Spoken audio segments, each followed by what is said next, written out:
Well, good evening, everyone, and welcome to the Brian Crombie Radio Hour on Saga 960. I've got a really interesting guy to introduce you to tonight. Michael Forian is his name. He is a political master and someone that's going to be able to walk us through a lot of the political issues across Canada today.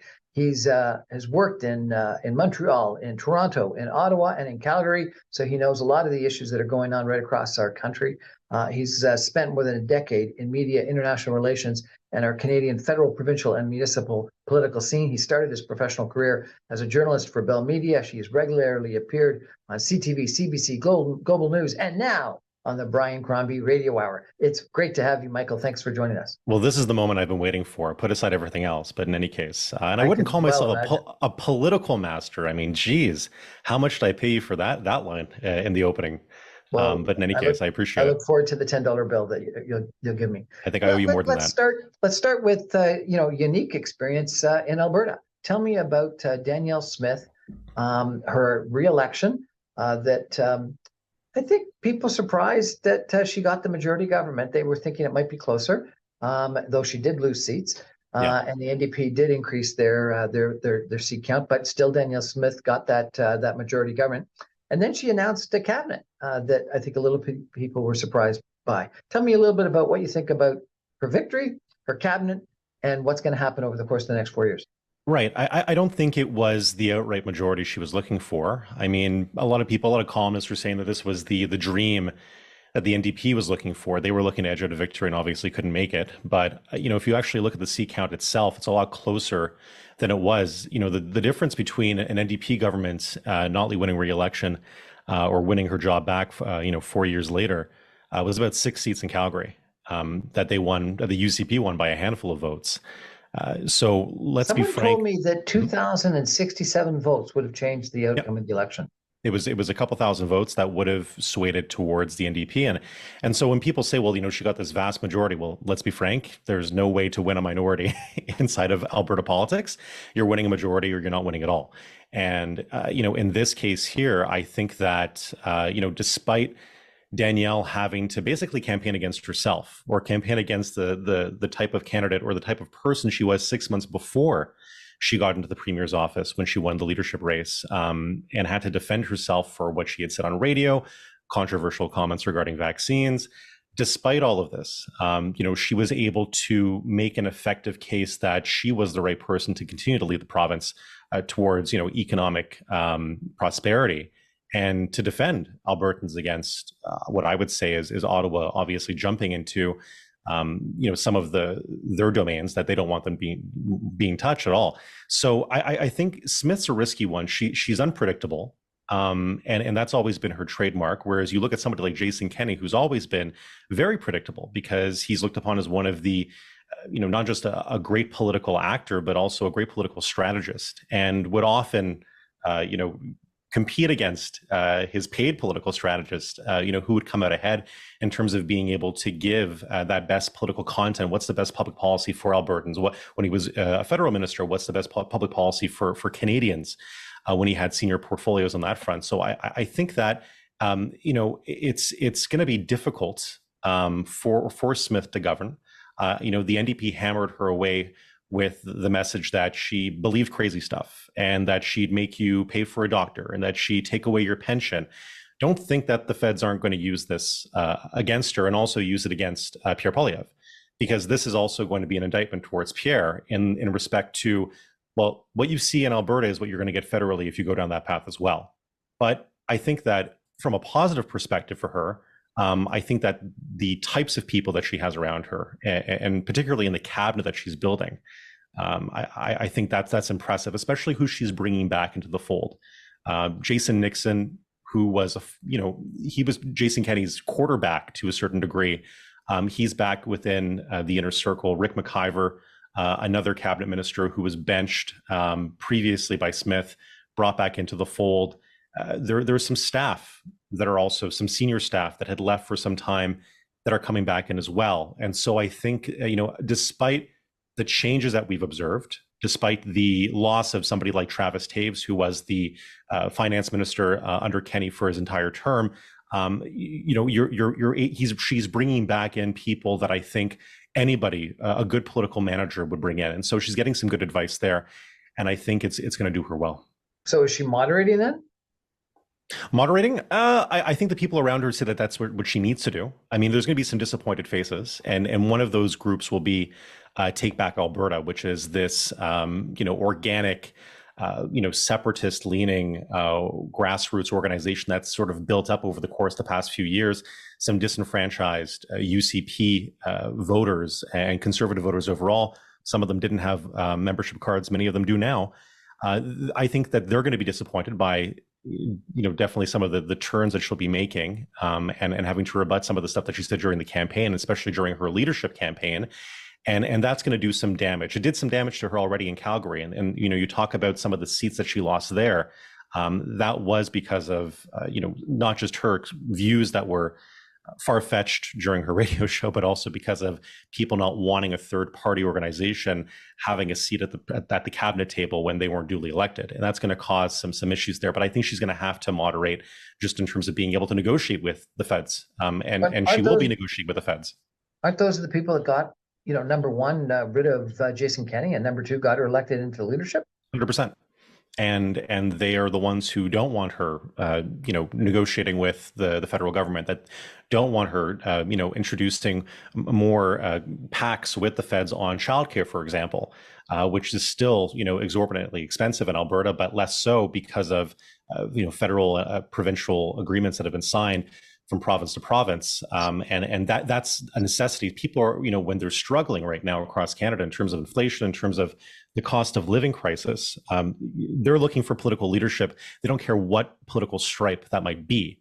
And they're looking for collaboration and cooperation. And she's going to need to do that with the feds, despite, being of a different party, and despite groups like Take Back Alberta. Why did Jason Kenney lose his job? You worked with him, did you not? Yeah, I worked within the government. I didn't work directly for him, but I worked for some of his senior ministers in cabinet. I worked inside of his UCP caucus as a senior communications advisor. That's a big question. Jason Kenney is somebody who I have a lot of respect for, and I was sad to see him go. I had already left his government by then, but I think that Jason's somebody who is you need a long time to explain him, and you need a lot of people. A lot of people can speak about their experience with Jason Kenney, but I think a lot of people also don't know just how much he puts into dedicating himself towards a policy, towards the political life. I think some people don't recognize or fail to recognize that it was a communications war, and Jason lost a communications war. Danielle was able to had weaponized, her radio show over the course of the past few years. To take out, I would say, Jason, and to take out a lot of the UCP, ministers who were advocating for changes in COVID. They had flip-flopped on COVID restrictions. It caused issues, and it caused issues that resonated with Albertans, that they were looking for a political leader that they could trust, and they felt that they were disenfranchised by Jason Kenney. That's on the communication side, but let's be frank, on the public policy side. You had to take action during COVID-19. You had to take action during the pandemic. Some provinces acted more than others. Ontario acted very, very harshly. Quebec acted the harshest. I would say Alberta took a very moderate view and did just the bare minimum in terms of being able to, Jason Kenney having to appeal to both sides of the political divide. Those that wanted protection, they wanted safety, they wanted some level of security when it came to, infection. From COVID-19, and those who didn't want any restrictions at all. And so he had to pick it was a very difficult battle for him in that sense there, but because he had to make that choice and because he had to live through it, that's what did him in. On the polar opposite, you look at somebody like François Legault, his poll numbers skyrocketed during COVID-19 because Legault from the very beginning, and this was very much in line with how Quebecers were thinking, he openly communicated with Quebecers, had a press conference every single weekday of the pandemic for, I think, a good year, missed a few, but not many, and openly communicated what government was doing to address the issue right here, right now. Here are the restrictions we're putting in place. This is why we're putting them in place. These are the public health officials that are giving me this advice, and I'll let you speak to them, and you can ask them the same questions that you would ask me. Hear it directly from them. And whereas Jason Kenney plummeted in the polls due to scandal, due to mismanagement, poor communications, and flip-flopping, Legault had a consistent message, and his team of ministers had a consistent message over the course of the pandemic. It was the polar opposite from Quebec to Alberta, east versus west, in terms of how they managed the COVID-19 pandemic. What was it, the communications and the policies, or were the people very different? You had curfews put in place in Quebec, and people accepted those curfews, while that just would not have rung true in freedom-oriented Alberta, would it have? Quebecers and Albertans have a lot in common. The aspect of freedom, the only two provinces with active separatist movements within them, one stronger than the other, but in any case, both nationalistic identities. But my impression is the separatist movement in Alberta is a right-wing separatist movement, and the separatist movement in Quebec is more of a left-wing separatist movement, is it not? It's a mixed bag in Quebec. You'll get a mix in terms of the Bloc Québécois, in terms of the Parti Québécois. You'll see, yes, it's more centrist for sure, but there are those that, for economic prosperity reasons, they definitely, I would say, have some fiscal conservative values to them. But getting back to Quebec and Alberta in terms of that different mindset, albeit that there are similarities, the social safety net that Quebecers are expected to rely upon. And that have ingrained into their society. It's a constitutional right to have these social securities under the Constitution of Quebec and the Quebec Charter of Rights. These are things that are obviously contrary to Alberta in terms of how they look at freedom and freedom from government, whereas in Quebec it's more of a freedom to enshrine rights that are social security and social safety nets. So I think that this is, while Quebec had the strictest lockdown procedures, they had a curfew. These things obviously wouldn't have been accepted in Alberta. I think there is quite a bit of commonality between the two provinces themselves. Really, that's fascinating. We're going to have to take a break for some messages, and we'll be back in 2 minutes with Michael Forian to talk a little bit more. I want to turn to the federal scene, if I could, after the break, and see if there's any similarity, applicability, lessons to be learned by Pierre Poilievre in regards to what's happened to Danielle Smith, Jean Charest, etc. Stay with us, everyone. This is going to be an interesting conversation tonight.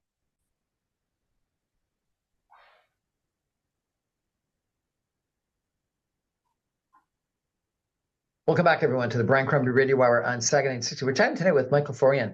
He's an interesting gentleman because he's lived both in Quebec, Ontario, Alberta. He's worked in Montreal, Toronto, Ottawa, Calgary, etc. He's got really quite an impressive background. He was a board member at Dawson College, a journalist at Bell Media, a special advisor for the Canadian Community Groups Network, worked in the government of Quebec as a political advisor and the officer of the Speaker of the National Assembly and the Officer of Minister of Indigenous Affairs. He was a candidate for the Conservative Party of Canada in 2019. He was a special advisor to the President and CEO of the International Economic Forum of the Americas. I used to go to those conferences, and they were excellent. He's been with the government of Alberta, a senior communications advisor to the Chief Government Whip and a special advisor, press secretary, and acting chief of staff to the Minister of Culture. He's worked in various communications roles in the federal government. He's been a board trustee of Mountain Lake PBS and a couple of private sector positions on top of all that. What an interesting background. Public, private, Alberta, Quebec, federal. A little bit too much, if you ask me. Boy, I need a vacation after just hearing my CV. Pretty impressive. So I appreciate it, man. Let's talk about Alberta, and does it say anything about the federal political scene? Some people believe that Pierre Poilievre was elected leader by some of the same people that elected Danielle Smith leader, that it was some of the same truck convoy supporters and anti-vax people that would typically have supported the PCP, that joined the Conservative Party and elected Pierre Poilievre, similar to that movement that elected Danielle Smith. And similarly, that maybe Jason Kenney, Jean Charest represented something that was a little bit more moderate, a little bit more centrist, a little bit more reasonable, and the Conservative Party voted against that, didn't want that, wanted someone that was more extreme right wing. So what does that say? Does that say that it works and you'll get elected and you'll get a majority? Or does it say that yeah, people on the right worry, don't get too excited because once elected, they'll moderate and not pay attention to you anymore. They just use you to get to leadership, and once elected, they'll elect from the center. What do you think? Are there any lessons learned from the Alberta situation to what's going on in Ottawa? Yeah, I think the other alternative is that they don't get elected to high office, and they're running for the leadership of a party, but to what end? And that end is just for the leadership of the party and not actually becoming premier or prime minister. And I think that's a cautionary lesson for Pierre Poilievre. Somebody who I have an immense amount of respect for, but I also have an immense amount of respect for Jean Charest, having worked on the inside of Quebec politics. You come across these gentlemen. And I have, a tremendous amount of respect for both of them. But I think that right now, when it comes to Pierre, I think his biggest problem is, just the negativity. And I think the negativity that he used in the campaign is something he's going to have to mellow out going into the general campaign. You can't use that from leadership going into general. I think the lesson here, is from Rachel Notley, is because Rachel Notley. She mistook preoccupation with unleashing Smith attack ads without a clear policy vision beyond hiking corporate tax hikes.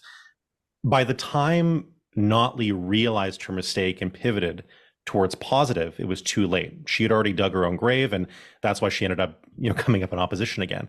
I think that needs to be important. I think there's a lot of gaffe plaguing that has taken place. We're seeing a lot of rhetoric on both the left and the right, but particularly on the left, Hitler comparing, mandate hating, anti-vaxxing, DeSantis praising. There was a lot of attacks that went towards Smith that the NDP was pushing that I think that is a lesson for everybody, federally speaking.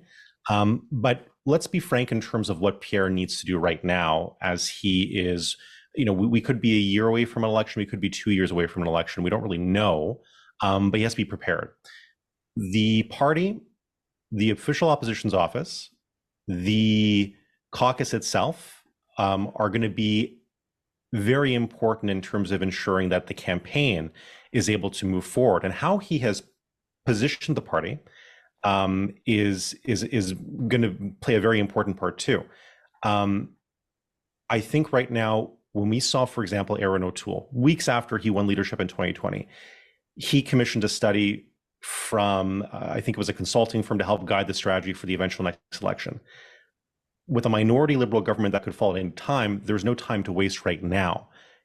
I think Pierre needs to be able to bring together the right people, but also, instead of targeting the 25-year-old, male living in their mom's basement, I think right now he needs to go after the 41-year-old soccer mom living in the GTA, because that's a group that has been not engaged with by the Conservative Party. And I think that's something that's going to hurt him overall. I think the other thing is, again, bringing back the fact that Justin Trudeau is going to be looking at Danielle Smith and saying, I can use this to my political advantage when I'm going to be running in the next election. And understand that Justin Trudeau chose to run because of Pierre Poilievre, by and large. And I know this from people around him. I know this from people that speak on Capitol Hill, on Parliament Hill, rather, because they understand that had Jean Charest won by some chance the Conservative leadership race, Justin Trudeau would have been fine with that legacy going forward, and would have ensured that his legacy would have been intact for his 7-8 years as Prime Minister of Canada. With Pierre Poilievre potentially coming into PMO, Justin Trudeau's legacy is going to be completely destroyed. Note that Justin Trudeau, when he became Prime Minister, when he became leader of the Liberal Party, he rebuilt the Liberal Party of Canada in his own image, in his own brand. And that is something that, as much as it could be a benefit for the Liberal Party in terms of winning, the moment that he's gone, that facade collapses. And that's something that could be weaponized and used to Pierre Poilievre's advantage as well. So I think that the lesson for us right now is that when you're building a party, when you're building a movement, recognize that you're a steward of that party. I don't think Pierre Poilievre has recognized that he's a steward of the Conservative Party. I think he's trying to rebuild the Conservative Party, or reframe the Conservative Party into him, the very same way that Justin Trudeau rebuilt the Liberal Party into himself as well. And that can be used against you. So there's lessons to be learned on both sides. So that's interesting. There's numerous different liberals that I know that don't feel comfortable within the current Liberal Party for exactly some of the reasons that you've outlined. And frankly, there were even some legal cases between some of the people that were candidates and wanted to run for the Liberal Party and Justin Trudeau. And so there was a fairly major dispute in that regard. In the same ilk, there are people that are suggesting that the current Conservative Party is not a Big Tent, and that Pierre Poilievre has excluded all of his rivals and excluded anyone that doesn't agree with him, and it's no longer welcoming. In fact, they're getting rid of, and there's a group called Centrist Canadians that have been established because they're all disaffected former Conservative Party members. People would say probably progressive Conservatives and red Tories, but don't feel comfortable within the current Conservative Party. But you know what, Brian, ask yourself, how many of those center-right conservatives, or center-right Canadians rather, I think they've rebranded themselves recently because they needed to sort of increase the fold. How many members do they have? Do they have the same amount of members as a major leading federal party? I take concerns with splitting. There's a reason why the modern conservative movement under Stephen Harper was effective, because they won. And they continue to win for 3 consecutive mandates, leading to a majority victory in 2011. I don't think that splitting off and creating new parties is going to influence change. If anything, it might maintain the current office holder. So as a conservative myself, I look at that and I say, how is this effective for me? And recognizing the fact that this group is mostly disaffected progressive conservatives that are trying to upstart something that I don't think is there. And if anything, could do more harm, more damage to being able to ensure that this government actually has an expiration date at a given time, because every government has an expiration date. I just think it's a question of we might recognize that Justin Trudeau is scandal prone, but he's a little bit Teflon-y. He seems to get away with things. I think the tide is finally turning, and I think if you look at between inflation, between Pierre Poilievre's support in most of English Canada, he's weak in Quebec. But Conservatives have always been weak in Quebec. I would know that firsthand, having run there in any case. I do think there's a path forward. I don't think splitting the party into something else that it's not, or trying to create a new party that doesn't really have support or the ability to amass support is going to be effective. Okay, so you're a conservative. You've worked in conservative politics in Quebec and in Alberta. He had a couple of hour long soliloquy, filibuster last week. And I did not listen to it, but I've read a couple of articles about it. And the description of it is that he had takeaways, that his vision for the country is a laissez-faire state, that is a mind-your-own-business party, that he believes there's a debt crisis on the horizon, that he compared paying taxes to having a gun to the head, that celebrating diversity is like control, that climate change is real, but you can't do it through taxes, which is what conservative governments always previously agreed with, that he blames everything that's going wrong in Canada today on Prime Minister Trudeau.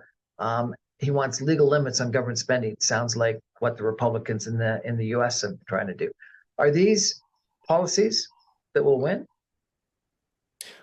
I think they're policies that need to be embraced by Canadians for Pierre to win, and he better hope that they've embraced it. He promised to filibuster for days on end. It was 4 hours in total, and I think a few takeaways are that he said something along the lines: if he had to create a party from nothing, it would be the Mind Your Own Business Party.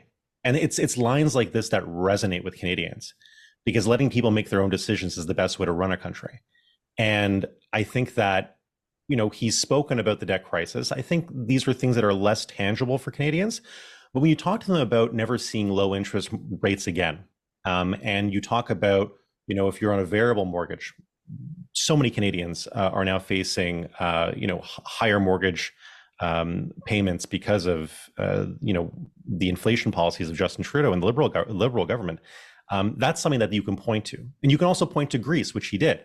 He spoke about, the experiences there with the debt crisis. He spoke about, Canadians not being able to pay their debts.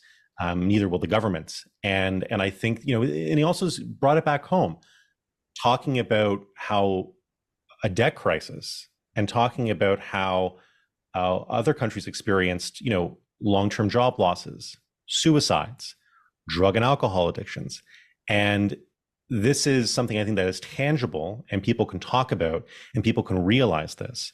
But I guess on the other side, I mean, the climate change is real line is something that I think, most Canadians are happy to at least hear and can say they can finally, give a sigh of relief. Okay, we're not going to have this conversation about climate change being real or not real. What does this caucus think? Ask yourself the question. He's coming out there and saying that he thinks climate change is real. How many of his caucus members would come out and say the same thing? It's a little bit sad that you have to go around the table, figure out who would be a minister of environment in a future Pierre Poilievre government. And you'd have to really use the criteria of do they believe or do they think, climate change is fake? And that is a defining factor, I think, which was really unfortunate. So it did give you some insight to how he's thinking and what he's thinking about in regards to what kind of government he would produce. But I think that, in terms of tangible things, he wants to put legal limits on government spending. He wants to tie infrastructure spending to housing construction. He wants to allow trade unions to sponsor immigrants to fill job vacancies. He wants to use federal immigration, health, and resettlement funds as leverage against provinces, the provinces to adopt national testing standards for regulated professions. This is a huge issue in Quebec. Look at nurses and doctors. The government of Quebec's freedom of expression policy, for example, on campuses. These are things that are, it's tying into the anti-wokeism that you see, coming from, Pierre and his campaign, but also that we've heard from Jordan Peterson type. So we see that he's framing his government, but I don't think he's framing it towards necessarily the demographic he needs to win. And that's the issue he's dealing with. So is he doing the same thing that Republicans in the United States and Trump are doing, that they're catering just to their base, or is he learning from Danielle Smith that they're moderating a bit? Like, what's the comparison between Danielle Smith and Pierre Poilievre right now? I think the comparison is that Danielle is not a strategist. Danielle still thinks that she's a talk show host, and no offense, but in any case, there's a moment where you have to start realizing you're governing, and I think Pierre needs to start waking up and realizing that he needs to start acting as if he could govern. People haven't seen that. I think that had it not been for Notley's slip when it came to raising corporate taxes in Alberta, we might have seen a very slim NDP government. I saw an exchange between our Prime Minister, Justin Trudeau, and Pierre Poilievre, I guess in question period recently. And Pierre Poilievre criticized Justin Trudeau for having a weak resume, only being a drama teacher. And Trudeau, I think quite correctly, said, well, that's more experience than you've got. Does Pierre Poilievre have the experience to actually manage a country, to run a country? I think members of parliament are, jack of all trades, master of some, perhaps, and they're individuals who are connected to the pulse of their ridings. When they take on certain portfolios, if they're in opposition, they become critics for finance or for health or for environment or for fisheries, and they get to understand the livelihoods of Canadians and what impacts their lives. And I think Pierre has that experience both in cabinet under the Harper government, but also being in the backbench, being a parliamentary secretary, being tasked with things that, ministers may not want to do, but, somebody else can do it for me. But it helped him connect with Canadians and understanding their stories. I think that's something that's very interesting for people to look into. Trudeau also had that to a lesser degree during his tenure, but of course he never governed. He never was a decision maker up until becoming prime minister. And I think Pierre has some of that ability to see the good side of politics, but also the compromise that's involved there too, how the sausage is made. And I have a lot of respect for the fact that he's somebody, yes, he's worked the entirety of his life in politics, but he knows how to tell a story. He knows how to connect with Canadians, and he knows how to take their story and bring it up and put it into the front page of the Toronto Star or the Globe and Mail. And that's something that's effective communications. And he knows how to be that effective communicator. So putting aside somebody's CV, I think what counts is being able to get the message across of what Canadians are dealing with right now and how they're suffering and how they're looking for hope. We're chatting tonight with Michael Forian about the political situation in Canada today. We've been chatting about Danielle Smith in Alberta and primarily Pierre Poilievre in Ottawa. We're going to take a break for some messages and come back, and I'm going to ask Michael about himself and his own personal experience in politics. Stay with us, everyone. This is an interesting conversation.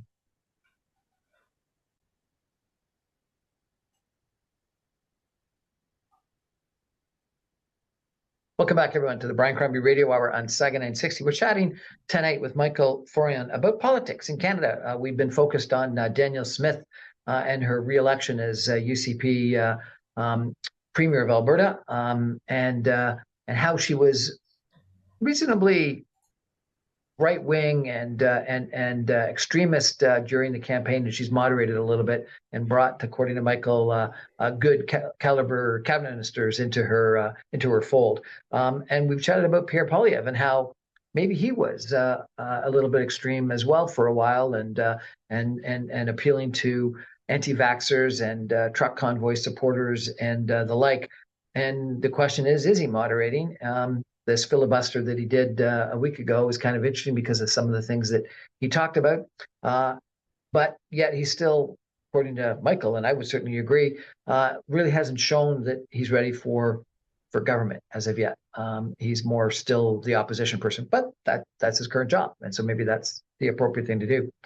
I had dinner with some Liberal activists last night, Michael, and it was interesting. They thought that the Liberal Party actually wanted Pierre Poilievre to be ahead in the polls because they wanted the ballot question to be, do you trust Pierre Poilievre to be prime minister? They don't want the ballot question to be, is Trudeau doing a good job? They want the ballot question to be, is Pierre Poilievre actually capable of being a good prime minister?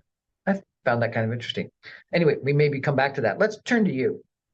I want to ask you about the high costs of political life, the toxic environment, the 24/7 being on call, the zero job security. Why would you actually want to run for office? Why would you want to be a political staffer? Why would you want to be in that kind of environment? It's the greatest sacrifice. And I know people laugh at that. And you look at, politicians, you look at what do we talk about when we think about politicians? We think about what their job is.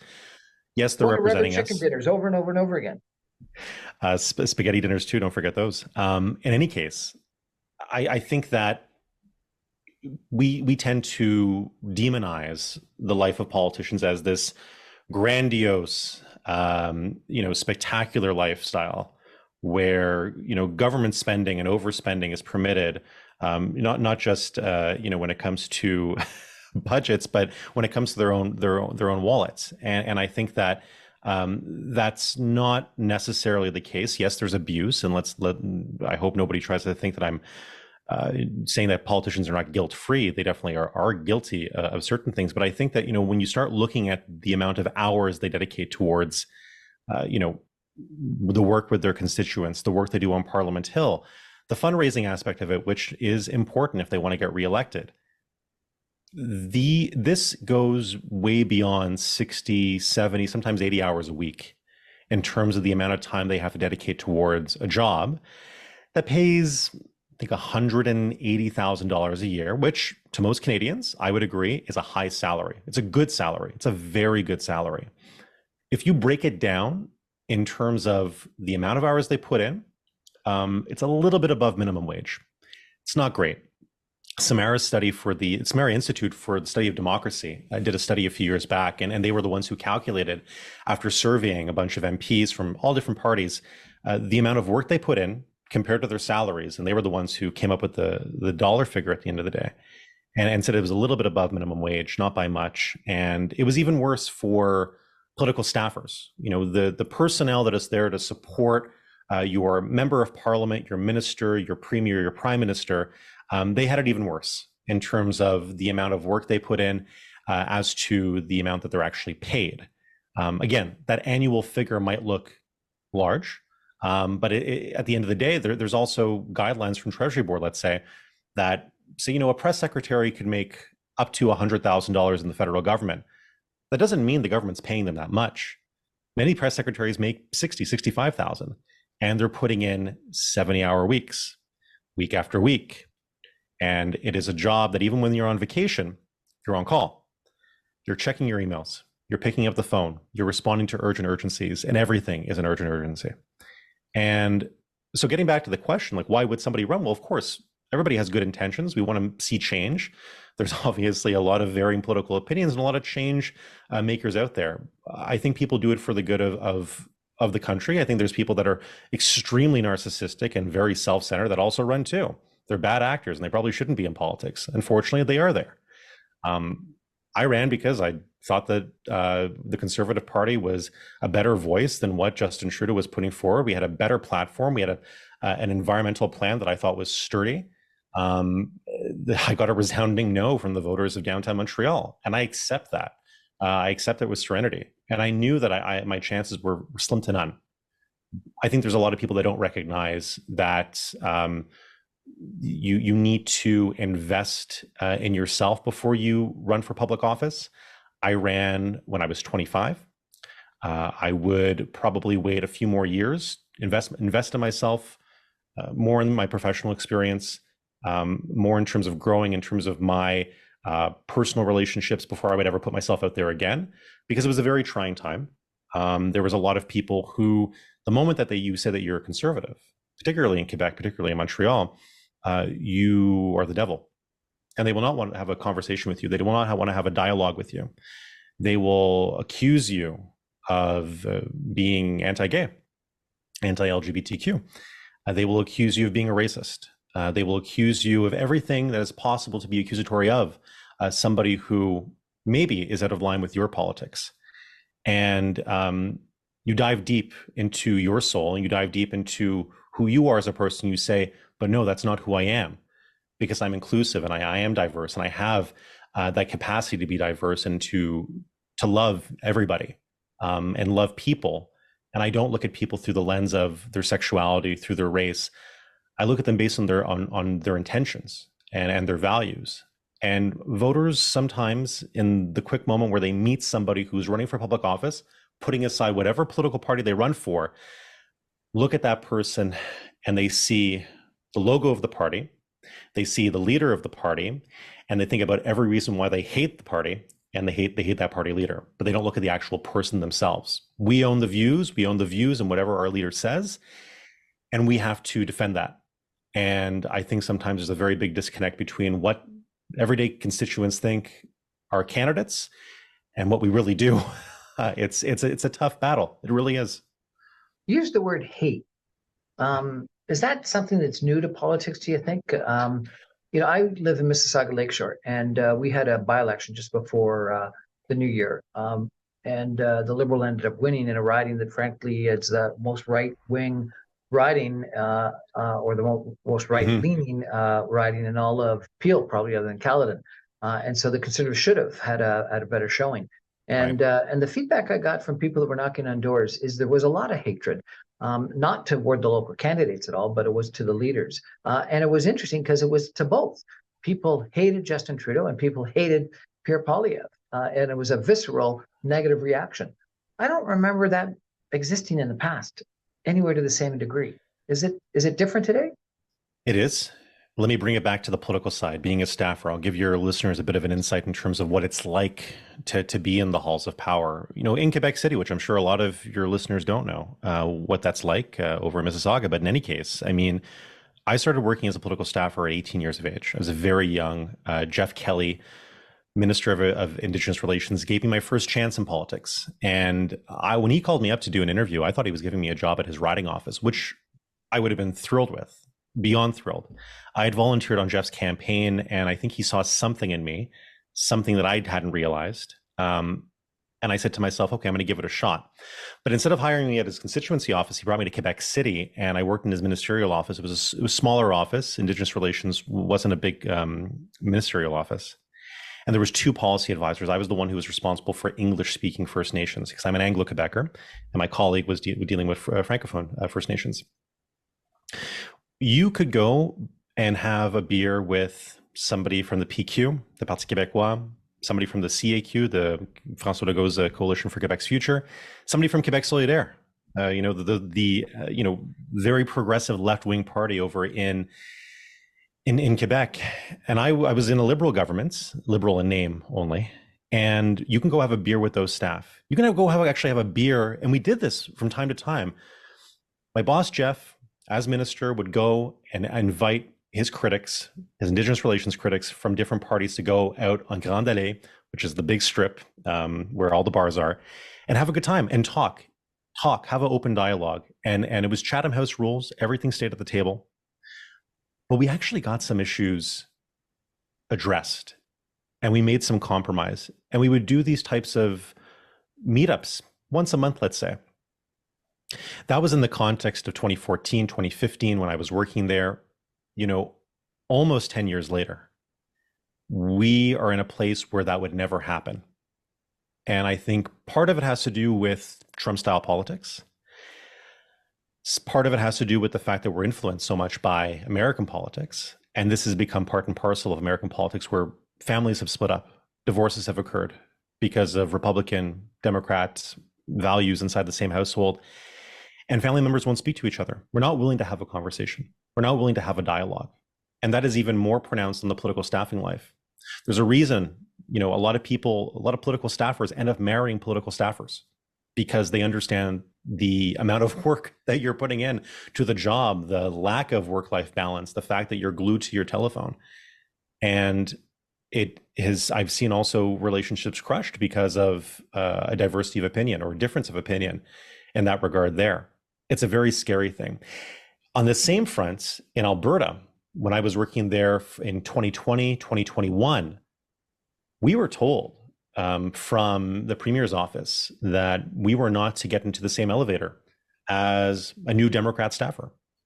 We were not to get into the same elevator as an NDP member of the legislature, because there was the possibility of them making an accusation against us, of harassing them sexually or otherwise, abusing them within the confines of that elevator ride itself. That was the type of atmosphere, that was the type of environment it was in the Alberta legislature. And unfortunately, I think it's still the case today in terms of not being able to actually have dialogue or conversation between members. And that lack of cross-collaboration, that lack of bipartisanship is, I think, really a cancer on this country and a cancer to democracy anywhere. A cancer to our democracy. Really? Yep. Lack of collaboration, lack of bipartisanship, the inability to... How so? How do we change it? Oh, how do we change it, rather? I think it's going to come through, unfortunately, crisis. And I think it's going to, unfortunately, come through economic difficulties where parties are going to have to collaborate. 2008, 2007 economic crisis in the US, you saw that bipartisanship. It was a different era. It was pre-Trump, but you saw that ability to come together. War, unfortunately, brings people together. What we've seen in Ukraine, I think, and the solidarity that all parties have put towards supporting the Ukrainian people and the Ukrainian government as they go through the tides of war right now with Vladimir Putin's Russia. I think that, unfortunately, it takes something profound like that to bring people back together and to start having a conversation with one another. And it's unfortunate, it's sad, but I think that's what it would take. We're chatting tonight with Michael Forian about politics in Canada. We talked about Alberta, we talked about Pierre Poilievre and the federal government, and we've been talking about him and the impact that politics has on personal lives and partisanship and hatred and whether you can actually have beers with people or not. Interesting conversation. We're going to be back in 2 minutes, and we're going to conclude with a couple of final comments. Stay with us, everyone.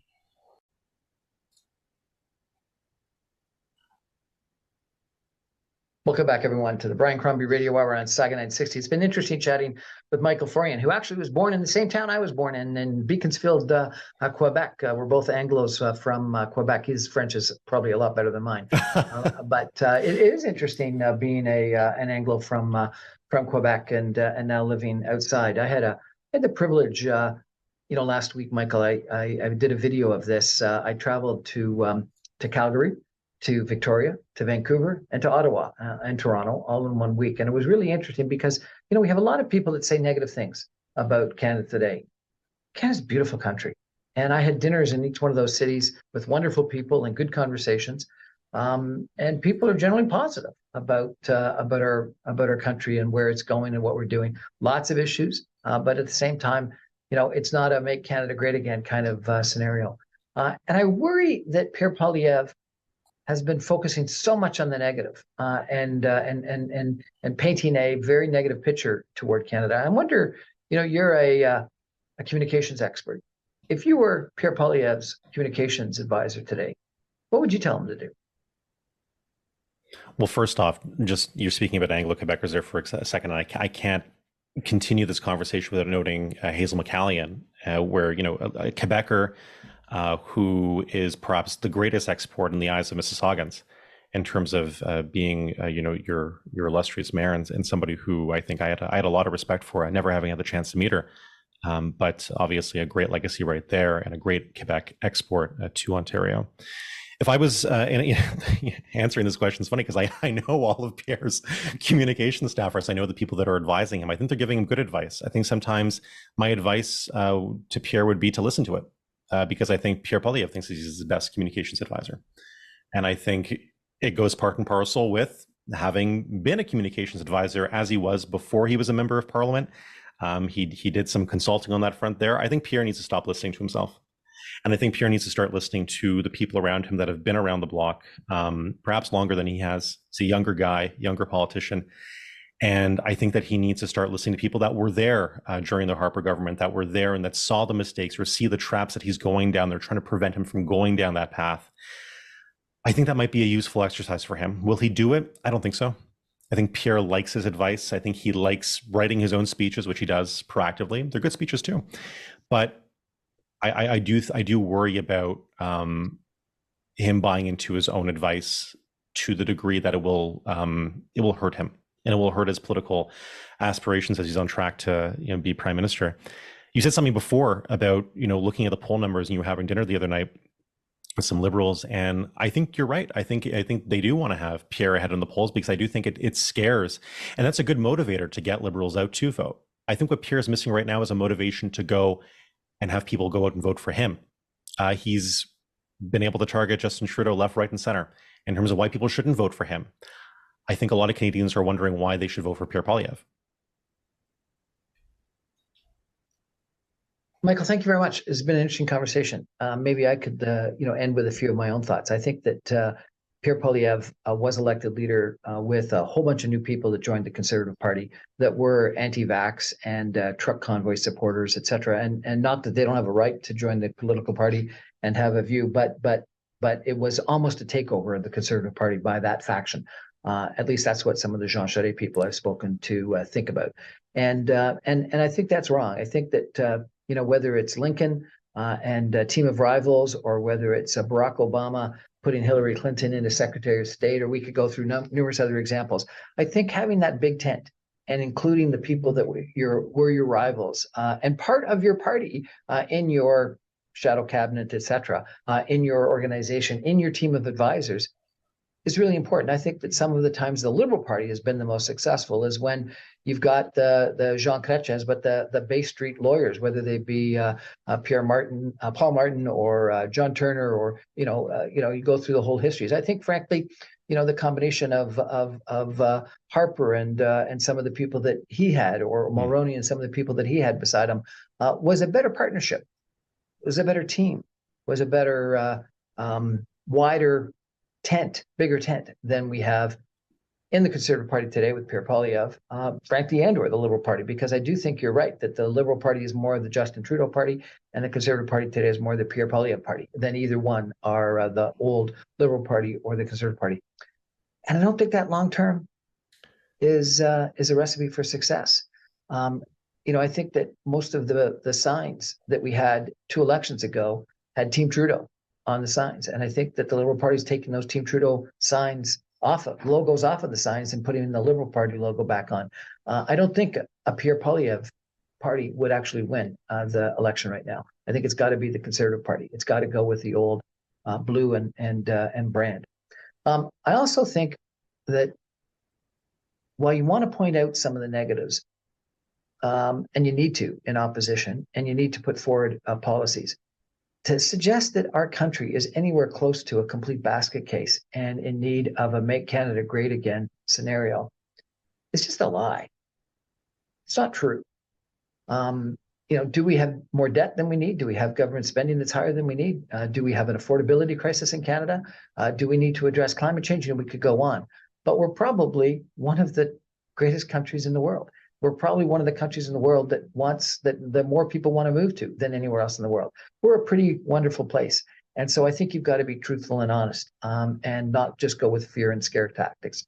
And I think, as you say, you got to put forward a positive policy difference, a policy point of view, a program for what you would do as prime minister. And I think winning just because you despise someone else is not a true victory. It may get you power, but it doesn't give you the mandate for what you want to do. Anyway, I think that Michael Forian is going to be a voice that we're going to be hearing of. Hopefully he runs again.